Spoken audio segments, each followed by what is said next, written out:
नमस्कार दोस्तों। कल हमने 14 क्वेश्चन कर लिए थे। सबसे पहले सारे जितने भी कैंडिडेट मेरी वीडियोस को देख रहे हैं, पढ़ रहे हैं, प्लीज़ वो एक बार कमेंट कर ज़रूर कर दें कि मैम ऐसे ही एमसीक्यू पढ़ाने हैं या फिर टाइप करके, क्योंकि टाइप करने में तो ना काफ़ी टाइम लग जाएगा, क्योंकि टाइप भी करना पड़ेगा और फिर वो एक्सप्लेन भी करना पड़ेगा। तो मेरे हिसाब से तो मुझे ऐसा लगता है कि देखो वो एक बेस्ट ऑप्शन है, वीडियो बनाने का एक अच्छा तरीका है, पर उसमें क्या होगा कि जो ये आपको मैंने ये डीएसएसबी में आया था, ये एम्स में आया था, ये मैं नहीं बता पाऊँगी। ठीक है, तो ये बुक से मुझे लगता है कि बुक से पढ़ना ठीक है। सो क्वेश्चन नंबर आज हम बात करते हैं क्वेश्चन नंबर 15 की। Bilateral symmetrical pseudo fracture are seen most commonly in. देखिए, जब भी आपका एग्ज़ाम होता है ना, आप बिल्कुल है ना ध्यान से रीड करें। ठीक है, पढ़ना सबसे बड़ी बात होती है, आंसर का पता होना इतनी बड़ी बात नहीं होती जितना कि आप जो भी आपका क्वेश्चन गिवन है एग्ज़ाम में उसका रीड करना। तो देखो, bilateral means both side, symmetry means same, pseudo fracture are seen most commonly in. तो ये जो फ्रैक्चर है ये ऑस्टियोमलेशिया में दिखाई देता है, इसका आंसर तो है ऑस्टियोमलेशिया। बट इसमें जो ऑप्शन गिवन है इनके बारे में भी आपको पता होना चाहिए। ये क्या करता है, ये एलिमिनेशन मेथड का काम करता है। अच्छा, मल्टीपल माइलोमा, ठीक है, देखो मल्टीपल हो गया, माई मीन्स मसल्स, ठीक है, और लोमा मीन्स कैंसरस, तो कैंसर ऑफ प्लाज्मा सेल्स। तो ये मल्टीपल माइलोमा में कैंसर ऑफ प्लाज्मा सेल हो जाता है। फाइब्रस डिस्प्लेजिया, डिस्प्लेजिया का मीन्स क्या था यहाँ पे, uncommon bone disorder in which scar like tissue develop in normal bone. फिर है ओस्टियोमलेशिया, ओस्टियोमलेशिया में osteo means bone, Malaysia means bone disorder, otitis deform हो जाएगा इसमें। ठीक है, पैगट डिजीज़ में क्या होगा, पैगट डिजीज़ में होगा जो सॉरी ओस्टियोमलाइटिस, ओस्टियोमलेशिया में क्या होगा, जो हमारी देखिए ये बोन है, ठीक है, ये हमारी न्यू बोन, ये हमारी ओरिजिनल जो बोन है, ये बोन न्यू बोन, ये न्यू बोन रिप्लेस हो जाएगी किसमें, ओल्ड बोन में। ठीक है, रिप्लेस ओल्ड बोन टिश्यू। ठीक है, जो हमारी ये बोन है यहाँ पे क्या हो जाएगी, ओल्ड बोन टिश्यू हो जाएंगे। ठीक है, मतलब जल्दी से जल्दी वे ओल्ड हो जाएंगे। ठीक है, तो इसको बोलते हैं ओस्टियोमलेशिया।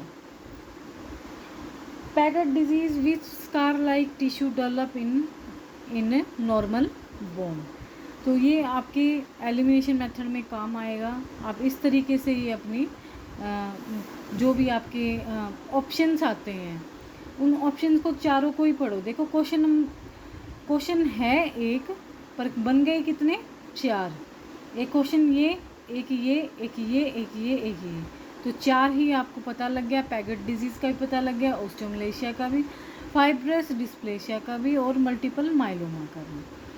आपको सारे ही एमसीक्यू ऐसे ही करने हैं। नेक्स्ट क्वेश्चन नंबर है 16, complete disappearance of shadow of lesser trochanter in anterior posterior view of X ray indicate. अगर ये डायग्नोसिस मीन्स डायग्नोसिस क्वेश्चन है, जब कंप्लीट डिसअपियरेंस हो जाता है, ठीक है, of shadow of lesser trochanter X ray के अंदर, जब हमें जो हमारा ये लेसर ट्रोकेंटर है ये क्या हो जाएगा, इसकी शेडो डिसअपियर हो जाएगी एंटीरियर पोस्टीरियर व्यू में। Anterior posterior view means AP view, ठीक है, AP view means anterior to posterior, जो कि सारे जो हमारे जॉइंट्स हैं, बोन हैं, उनके हम लेते हैं। बट चेस्ट का क्या, कौन सा व्यू लिया जाता है, पोस्टीरियर टू एंटीरियर व्यू। तो यहाँ पे क्या होगा, and posterior dislocation of hip, patient को कौन सी डिसलोकेशन हो जाएगी, पोस्टीरियर डिसलोकेशन ऑफ हिप हो जाएगा अगर एक्सरे के अंदर लेसर ट्रोकेंटर कंप्लीट डिसअपियरेंस हो जाए। ठीक है, ये आप अपना ध्यान रखना। क्वेश्चन नंबर 17 है एन ओल्ड एपिलेप्टिक। देखो ये थोड़ा सा जो लेंथी क्वेश्चन आपके आते हैं ना वे बड़े इंटरेस्टिंग होते हैं और इजी भी होते हैं। An old epileptic patient, epileptic means seizure आना। Patient presented with a complain of pain in both temporal region. ठीक है, कहाँ कंप्लेन कर रहा है pain, patient pain temporal region में कंप्लेंट कर रहा है। And inability to close her mouth. अब ये देखो टेम्पोरल रीजन हो गया, inability to close her mouth, और उसके माउथ बंद करने में भी वो अनेबल है। आफ्टर एपिसोड ऑफ फीस्ट, जब उसको चक्कर आते हैं उसके बाद वो अपना मुंह बंद करने में असक्षम है। The patient had similar problem 3 times in the past, और ऐसी ही प्रॉब्लम 3 बार पेशेंट को हो चुकी है। Most probable diagnosis of the above case is, क्या उसको फ्रैक्चर मैंडिबल होगा? नहीं भाई, अगर मैंडिबल होगा फ्रैक्चर में कोई फ्रैक्चर होगा तो वो रिपीट नहीं होगा। ठीक है, बार बार नहीं होगा, क्योंकि इसने बोला कि 3 टाइम्स, 3 बार पहले हो चुका है। क्या डिसलोकेशन ऑफ टेम्पोरोमैंडिबुलर ज्वाइंट? बिल्कुल यही होगा। उसको जो टीएम ज्वाइंट है हमारा, यहाँ पे देखो कान के बिल्कुल, ये हमारा टीएम ज्वाइंट है, ये फेस है। ठीक है, और ये ईयर है, तो ये जो है ये टीएम ज्वाइंट है, और ये इसी पे कनेक्ट है हमारे मैक्सिला एंड मैंडिबल। ठीक है, कोई नहीं, जैसा भी बना है देख लेना। तो ये क्या है, ये मैंडिबल एंड मैक्सिला। तो ये जो ज्वाइंट है ये है टीएम ज्वाइंट। आप कान पे हाथ रखो, और कान के हाथ रखने के बाद आप फेस के साइड आगे की ओर आओ, बिल्कुल आइज़ और ईयर के बीच में। तो ये आपको आप फील करेंगे यहाँ पे TM joint, TM joint, temporomandibular joint. तो पेशेंट को डिसलोकेशन ऑफ टेम्पोरोमैंडिबुलर ज्वाइंट हो जाता है। नेक्स्ट क्वेश्चन है 18, ये भी एपिलेप्टिक है। An old epileptic patient presented with a complaint of pain in both temporal region. अब देखो सबने ये टेम्पोरल रीजन पढ़ लिया है। टेम्पोरल रीजन पे कौन कौन सी नर्व, ट्राइजेमिनल नर्व पास होती है, जो हमारे पूरे पांच नर्व होती हैं। ऐसे फिंगर रखोगे ना तब आपको पता लग जाएगा उनके नाम, उनकी ब्लड, उनकी नर्व सप्लाई, वो कहाँ कहाँ सप्लाई करती हैं नर्व। ठीक है, इम्पोर्टेंट टॉपिक है, एम्स में तो बार बार आता है ये। कई बार लिप एरिया पूछ लेते हैं, बिलो लिप एरिया पूछ लेते हैं। तो आप ये टेम्पोरल रीजन में के पास जो पास होती हैं ट्राइजेमिनल नर्व, उसको भी अपना तैयार कर लेना। ट्राइजेमिनल नर्व अच्छे से तैयार करना है इसको। And inability to close her mouth and after episode of fits the patient had similar problem 3 times in the past, which of the following would be confirmatory for definite diagnosis. तो इसका इन्होंने पहले तो ये पूछा है इस क्वेश्चन में कि इसको क्या हो गया था, और इसमें ये पूछा है कि इसका डेफिनेट डायग्नोस क्या होगा। तो आप ज्वाइंट को किस में देख सकते हैं, या तो एक्सरे एमआरआई में देख सकते हैं। सबसे पहले तो ज्वाइंट और बोन को हम एक्सरे में चेक करते हैं। ठीक है, तो यहाँ पे देखो अल्ट्रासाउंड तो बिल्कुल भी नहीं होगा, ब्लड बिल्कुल नहीं होगा, हिस्ट्री नहीं होगा। तो डेफिनेट डायग्नोस हमारा रहेगा X ray and CT scan. Next है, सेम क्वेश्चन बन रहा है। An old epileptic patient presented with a complain of pain in both temporal region, inability to close her mouth after episode of fits. The patient had similar problem 3 times in the past, treatment of choice for this चीज़। क्या अब इसने ये पूछा है, पहले तो ये पूछा है कि उसको किस जॉइंट की दिक्कत हो गई थी, क्या हो गया था, फ्रैक्चर हो गया था या डिसलोकेशन हो गया था। फिर दूसरे में उसने पूछा क्या डेफिनेट डायग्नोसिस रहेगा इसका, एक्सरे सीटी स्कैन रहेगा। थर्ड क्वेश्चन बना रहे हैं ये इसी का ही, कि उसको अब हम क्या ट्रीटमेंट देंगे।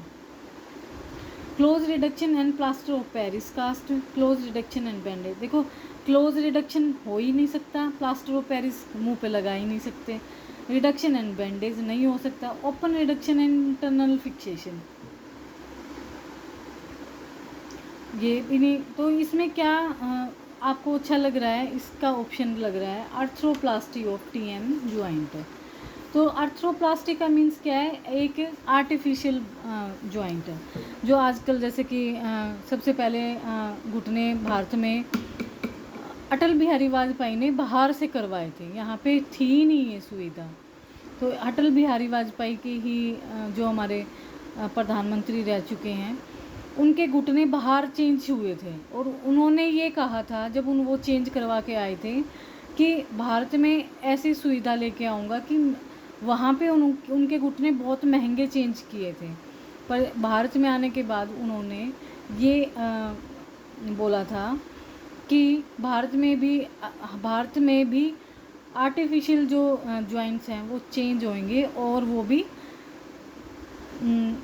एक्सपेंसिव नहीं होंगे, ठीक है। और आपको पता ही आजकल तो आर्टिफिशियल जो जॉइंट हैं वो काफ़ी चेंज हो रहे हैं, knee, shoulder, hip.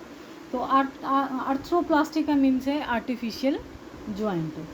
Question number 20, all of the following are problems produce by multiple hereditary. एक तो मल्टीपल आ गया है यहाँ पे, hereditary means genetic. Osteochondromatosis except, देखो हर क्वेश्चन को इस तरीके से रीड करना अपने एग्ज़ाम में, except, during, correct, incorrect, only word, ये कुछ ऐसे वर्ड्स होते हैं जिनको आपको बहुत ध्यान से देखना है। तो इसमें क्या होगा, ऑस्टियोकोंड्रोमेटोसिस में एक्सेप्ट 4 आपको डिजीज़ दी हुई हैं कि इनमें से कौन सी नहीं हो सकती। मल्टीपल बोनी स्वेलिंग हो सकती है, डिफॉर्मिटीज़ हो सकती है, हेरिडिटरी, मल्टीपल हेरिडिटरी, ड्वार्फिज्म होती ही है। ड्वार्फिज्म में क्या होता है, बोनापन हो जाता है, ठीक है। डिफॉर्मिटी हम किसको बोलेंगे, डिफॉर्मिटी हम उसको बोलेंगे कि कोई भी ज्वाइंट है, ज्वाइंट रेस्ट्रिक्ट होने के बाद, जैसे कि आप ये मानिए कि ये कॉन्ट्रैक्चर बन गया है, यहाँ पे चोट लग गई किसी को हैंड में, ठीक है। ये आप कहीं की भी डिफॉर्मिटी हो सकती हैं, हाथ में चोट लग गई, चोट लगने के बाद क्या हुआ, पेशेंट ने अपने हाथ को ऐसे रखा और वो पेशेंट के ऐसे हाथ रखने से उसको क्या हो गया, कॉन्ट्रैक्चर बन गया। लंबे समय तक ये कॉन्ट्रैक्चर रहा और पेशेंट का हाथ ऐसे ही रह गया, ठीक है। तो इस कॉन्ट्रैक्चर ने क्या डेवलप किया, डिफॉर्मिटी डेवलप की, ठीक है। पोस्चरल डिसेबिलिटी, कि जो पोस्चर होना चाहिए था वो ना होके चेंज हो गया पोस्चर। जैसे कि डिफॉर्मिटी में काफ़ी सारी नाम मैं बता देती हूँ। स्वान नेक डिफॉर्मिटी जो कि इम्पोर्टेंट है, बॉटनियर डिफॉर्मिटी, स्वे बैक पोस्चर, और ये ऐप थम हो गया, wrist drop,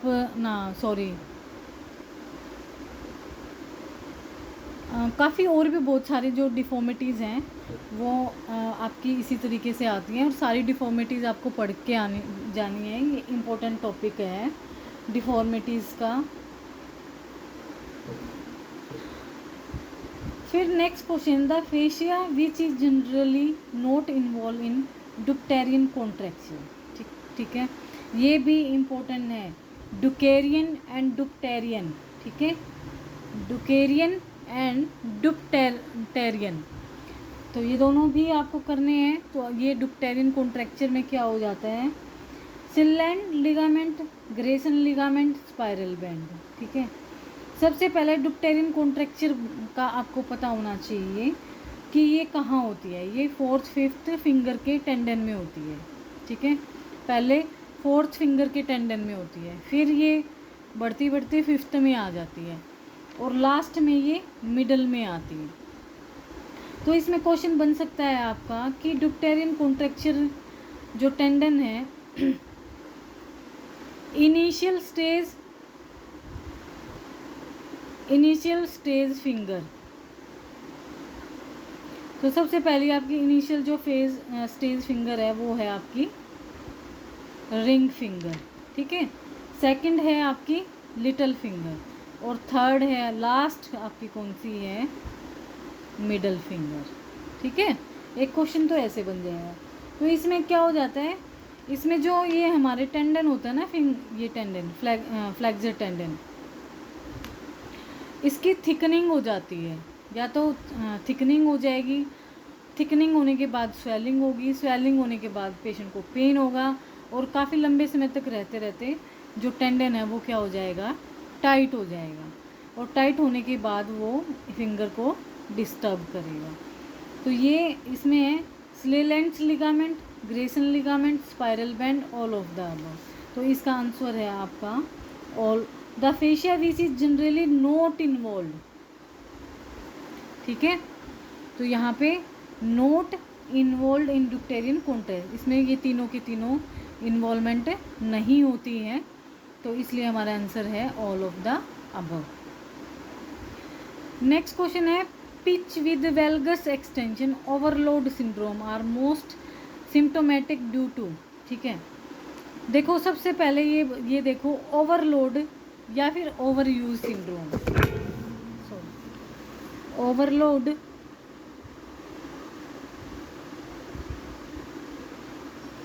over use,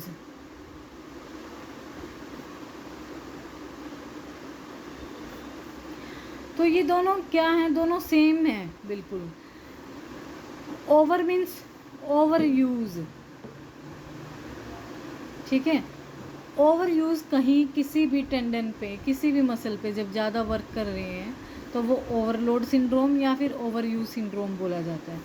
example for मान लेते हैं tennis elbow,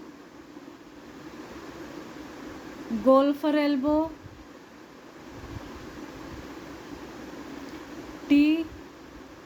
TOS thoracic outlet syndrome, ठीक है,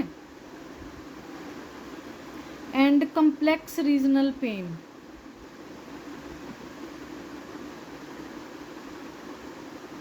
रीजनल पेन सिंड्रोम जिसमें रिफ्लेक्स सिंपैथेटिक डिस्ट्रोफी एंड कोजेल्जिया, ठीक है। तो आप यहाँ पे जब ओवर होगा यूज़ तो क्या पड़ेगा, अब जैसे कि मैं ये बोल दूँ को आपके मम्मी पापा ये बोल दें कि सुबह उठना है 3 बजे और शाम के रात के 10 बजे आपको काम करते ही रहना है, तो आपके ऊपर क्या आएगा, स्ट्रेस आएगा, ठीक है। और क्या हो जाओगे आप, आपके अंदर स्ट्रेस फ्रैक्चर हो जाएगा, ठीक है, बर्डन इतना आ जाएगा। तो यहाँ पे क्वेश्चन है are most symptomatic due to, क्या लूज बॉडी, क्या कॉन्ड्रोमलेशिया पटेला हो जाएगा, क्या ऑस्टियोफाइट्स हो जाएगा। देखो सिंपल सी बात है, आप ऑप्शन देख आंसर देख कर ही पता लग जाएगा कि उसमें क्या हो जाएगा, स्ट्रेस फ्रैक्चर हो जाएगा। वायरस और वेल्गस का तो आपको पता ही होगा, जीनो वेल्गम और वायरस। चलो आगे जब आएंगे तब बताते हैं, आज अभी नेक्स्ट क्वेश्चन कर लेते हैं। Which of the following tendon is most commonly rupture in rheumatoid disease. ये काफ़ी इंपॉर्टेंट क्वेश्चन है, DSSB में आ चुका है पहले, 2014 में एग्ज़ाम हुआ था, उसमें आया था ये। वो कौन सा टेंडन है जो मोस्ट कॉमनली रप्चर हो जाता है RA डिजीज़ में, रेमेटोइड आर्थराइटिस में। Abductor pollicis longus, extensor pollicis Brevis, extensor pollicis longus या फिर एक्सटेंसर इंडिक्स, ठीक है। तो यहाँ इस RA में रेमेटोइड आर्थराइटिस में जो हमारा एक्सटेंसर इंडिक्स है ये क्या हो जाता है, ये रप्चर हो जाता है। तो ये कौन सा, अब ये बताओ एक्सटेंसर इंडिक्स किस फिंगर को सप्लाई करते हैं टेंडन, तो ये करता है इंडेक्स मीन्स इंडेक्स फिंगर, ठीक है, क्या इंडेक्स फिंगर ये वाला, ठीक है, एक्सटेंसर इंडेक्स। जब ये रप्चर हो जाएगा तो पेशेंट क्या होएगा, unable to extend the finger, ठीक है। तो इसमें जो extensive index means extend the index finger. Question number 24 है, in the evaluation of an infant Barlow provocative test result in positive, this is an indication of देखो मैंने पीछे भी वाले कल क्वेश्चन में बताया था ना कि बार्लो और Ortolani, Barlow and Ortolani, congenital hip dislocation था, कंजनाइटल डिसलोकेशन ऑफ हिप या फिर डिस्प्लेशिया ऑफ हिप। तो इसमें क्या ये अगर पॉजिटिव होगा तो हम क्या देख के पेशेंट को बताएंगे कि पॉजिटिव है, इवेलुएशन करेंगे। In the evaluation of an infant Barlow provocative test result is positive, this is an indication of, simple सी बात है, CTEV, ठीक है, किस में है, हिप में और चाइल्ड में।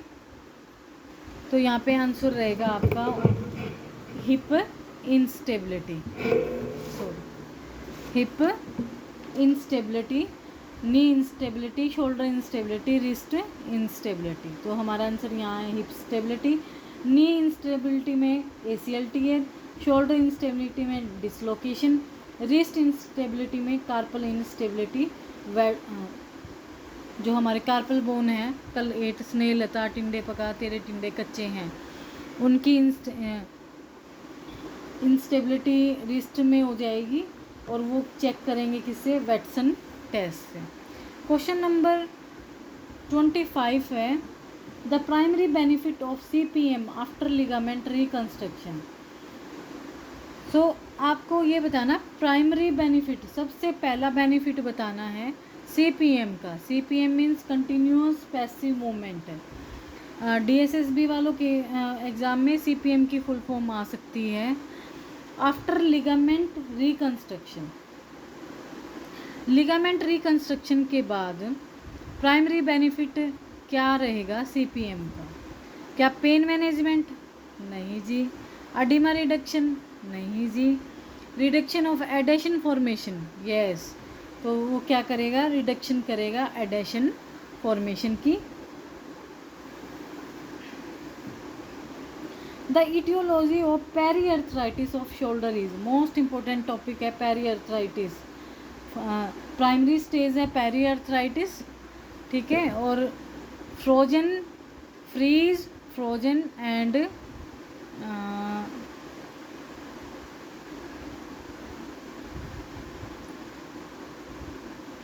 Free. The etiology of periarthritis of shoulder is, देखो सबसे पहले शोल्डर क्या होता है, फ्रीज होता है, फ्रीज के बाद फिर शोल्डर क्या होता है, फ्रोजन होता है। तो इसमें क्या होगा, डिजेनरेटिव कार्टिलेज इन ग्लिनोइड कैविटी। क्या डिजेनरेटिव कार्टिलेज हो जाता है ग्लिनोइड कैविटी पे?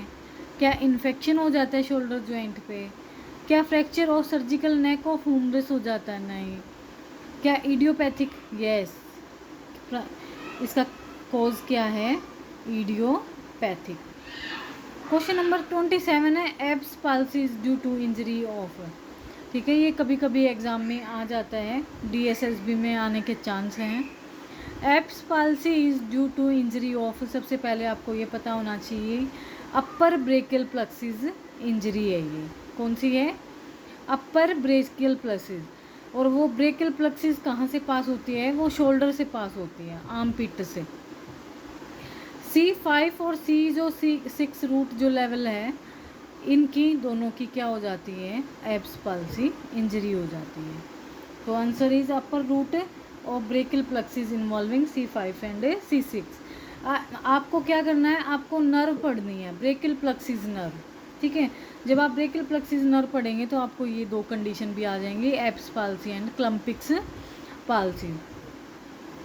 क्वेश्चन नंबर 28 है, the following topical antibiotic agent is used in treatment of burn wounds.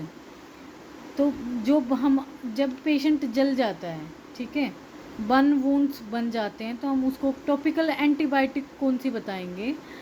Silver सल्फाडाइजिन, ये याद रखना, ठीक है। कोई देसी मत बता देना, बेटनोवेट लगाते हैं या पोटेशियम पर मैग्नेट लगा देते हैं, एसिटाइल सैली साइलेट लगाते हैं, नहीं। एसिटाइल सैलिसाइलेट, इसका बर्न के अंदर सिल्वर सल्फाडाइजिन लगाया जाता है।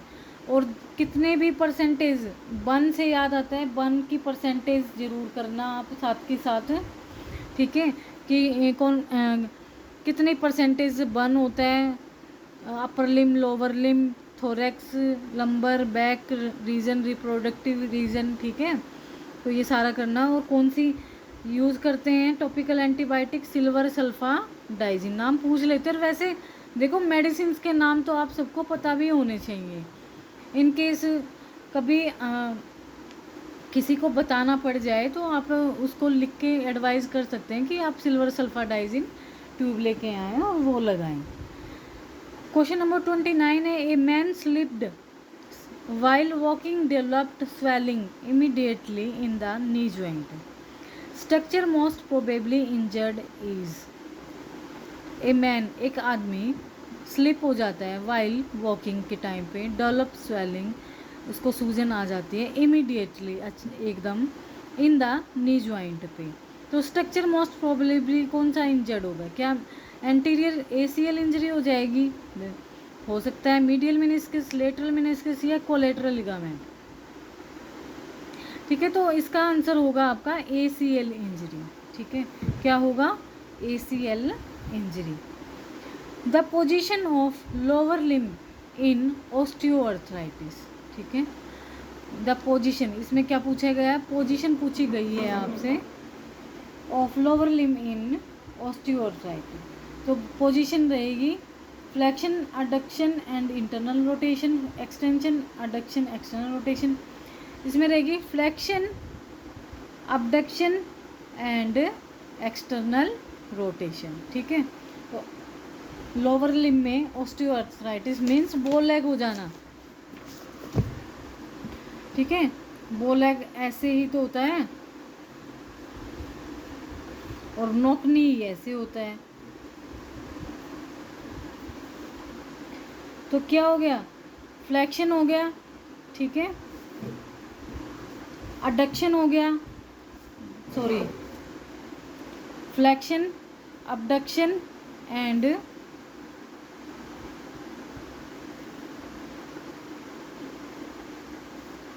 External rotation. एक्सटर्नल रोटेशन, पैर ऐसे मुड़ जाएंगे, अंदर की साइड मुड़ेंगे। आप एक बात ध्यान रखना, हिप जॉइंट पे जब हम अंदर की ओर फुट को रोटेट करेंगे तो क्या होगा? एक्सटर्नल रोटेशन होगा। और जब हम हिप को बाहर की ओर करेंगे तब होगा मीडियल रोटेशन। पर नी जॉइंट में क्या होगा? बाहर जब हम मूवमेंट करेंगे फुट की तो वो एक्सटर्नल रोटेशन होगी, और जब अंदर की ओर करेंगे इंटरनल तो वो होगी हमारी मीडियल रोटेशन। ये सबको पता होना चाहिए। ये कंसेप्ट होते हैं हिप जॉइंट पे क्या मूवमेंट होती है और नी जॉइंट पे क्या बनती है। तो इसमें क्या हो जाएगा? Flexion, abduction and external rotation. Question number 31 है, ganglion is most commonly seen in over. Ganglion एक बार आप पढ़ लेना, ठीक है, सारा टॉपिक पूरा। सबसे पहले तो ये देखो कि जो गैंग्लियन होता है वो डोर्सल एस्पेक्ट ही मिलेगा, ठीक है, डोर्सल एरिया पे ऑफ रिस्ट या फिर फुट एरिया में। तो डोर्सल एस्पेक्ट ऑफ रिस्ट इसका आंसर हो जाएगा। क्वेश्चन नंबर 32 है आपका, earliest movement to be impaired in TB hip. DSSB में आया था ये क्वेश्चन। अर्लीस्ट वो पहली मूवमेंट बताओ जो इम्पेयर्ड हो जाती है टीबी हिप में। तो वो मूवमेंट होगी आपकी फ्लेक्शन मूवमेंट। क्वेश्चन नंबर 23 है ना 33, true about Dupuytren contracture is more common in females, palmar nodule is the earliest sign, most common in oriental contracture dermatism. ये भी नहीं है, ये भी नहीं है, पामर नोड्यूल बन जाता है यहाँ पे, ऐसे नोड टाइप में बन जाएगा। इज़ द अर्लीस्ट साइन है, क्या है अर्लीस्ट। जैसे कि हमारे गांठें कई बार नहीं बन जाती हैं हाथों में, काम ज़्यादा करते हैं तब बनती हैं, इस उसी टाइप में यहाँ पे आपको नोड बन जाएगा, पामर नोड। तो ये क्या है अर्लीस्ट साइन है। All are common with elbow dislocation except elbow dislocation.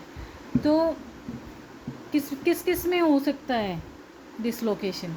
मीडियनल palsy में हो सकता है, ब्रेकियल आर्टरी इंजरी में हो सकता है, वॉल्कमैन कॉन्ट्रैक्चर में हो सकता है, बट मायोसिस्ट ओसिफिकेंस में नहीं हो सकता। मायोसिस्ट ओसिफिकेंस मैंने बताया था कि एल्बो जॉइंट के ओलेक्रेनोन जो ये प्रोसेस है, यहाँ पे हमारी हड्डी बढ़ जाती है, और अगर जब बढ़ती है तो क्या होगा, डिसलोकेशन नहीं होगा। क्वेश्चन नंबर 35 है कॉप्स एंगल, इम्पोर्टेंट है। सबसे पहले कॉप्स एंगल क्या है, किस कंडीशन में यूज़ किया जाता है? स्कोलियोसिस डिफॉर्मिटी में यूज़ किया जाता है। स्पाइन, लंबर स्पाइन की कर्वेचर को चेक करने के लिए किया जाता है, ठीक है। इसमें नॉर्मल एंगल आपका 10 डिग्री टू 15 डिग्री है, ठीक है। फिर इसमें ये लिख लेना आप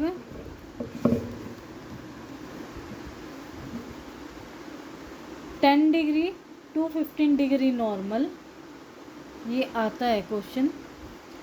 10 डिग्री टू 20 डिग्री में हम कंजर्वेटिव ट्रीटमेंट से पेशेंट को ठीक कर सकते हैं।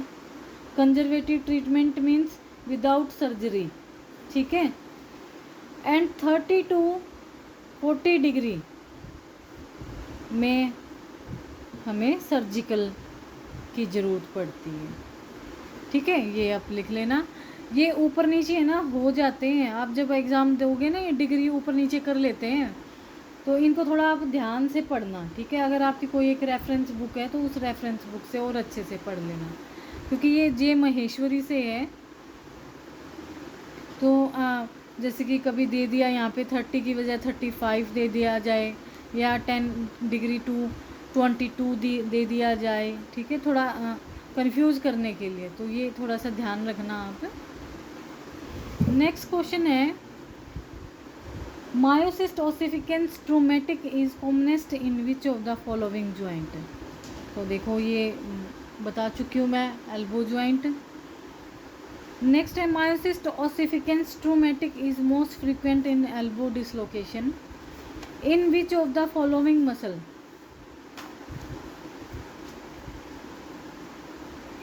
मायोसिस्ट ossificans traumatic is most frequent in elbow dislocation in which of the following muscle.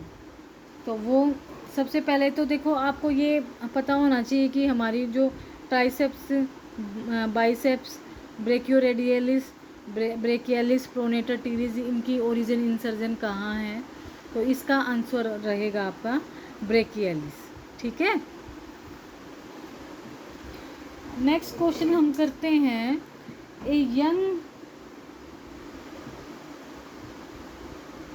A young adult sustained a closed fracture of both bone of right leg in a scooter accident. Scooter accident में एक adult patient का, young adult का close fracture हो जाता है, और दो both bone का means tibia and fibula. He was treated by close reduction. Close reduction का मीन्स क्या होता है कि खींच तान करके, खूब जोर लगा के हड्डी को खींच के फिर इसको उसको अलाइनमेंट करते हैं, ठीक है। And above knee plaster cast for 3 months, ठीक है, और उसको नी प्लास्टर कास्ट दे दिया जाता है 3 महीने का। His fracture unite but on removal of plaster his knee was stiff. तो वो ये मान लो कि फ्रैक्चर किसका होगा, उन्होंने देखो ये यहाँ पे वैसे both bone of right leg in a scooter accident, he was treated by close reduction and above knee plaster cast for above knee, ठीक है, नी से ऊपर, तो नी से ऊपर हमारी कौन सी बोन है, वो हमारी फीमर बोन है। His fracture unite but removal of plaster his knee was stiff, तो इसका आंसर आपको क्या आएगा, और तो कोई है ही नहीं, होमरस हाथ में है, ठीक है, रिब फ्रैक्चर हमारी छाती में है, स्पाइन फ्रैक्चर हमारा पीछे स्पाइन में है, तो क्या होगा, supracondylar fracture of femur. All is true about multiple osteochondromatosis except has hereditary predilection, swelling stops growing after skeletal maturation, produce dwarfism, produce emaciation and anemia। तो क्या होगा ये, एक्सेप्ट हेरिडिटरी हो सकता है, swelling growing after skeletal maturation हो सकती है, प्रोड्यूस ड्वार्फिज्म भी हो सकता है, बट अनेमिया नहीं हो सकता। नेक्स्ट क्वेश्चन है, the attitude policeman taking tip, Erb's palsy आप पढ़ोगे ना उसमें आपको पता लग जाएगा, indicates which of the following, तो brachial plexus injury, high low, नहीं, ये डायरेक्ट आंसर है इसका, एब्स पाल्सी में पुलिसमैन टिप टाइप में उसकी पेशेंट की पोजीशन हो जाती है। क्वेश्चन नंबर 41 है, type of nerve lesion in Saturday night palsy, तो सैटरडे जो नाइट पाल्सी है मोस्ट कॉमनली इन न्यूरोप्रेक्सिया, ठीक है, क्या कंडीशन हो जाती है, न्यूरोप्रेक्सिया। तो नर्व की इंजरी भी देखो, सैडन एंड सुंदरलैंड, सुंदरलैंड में 5 टाइप से इंजरी है और सैडन में 3 टाइप से। तो सबसे पहले है न्यूरोप्रेक्सिया, एक्सोनटमेसिस एंड न्यूरोटमेसिस।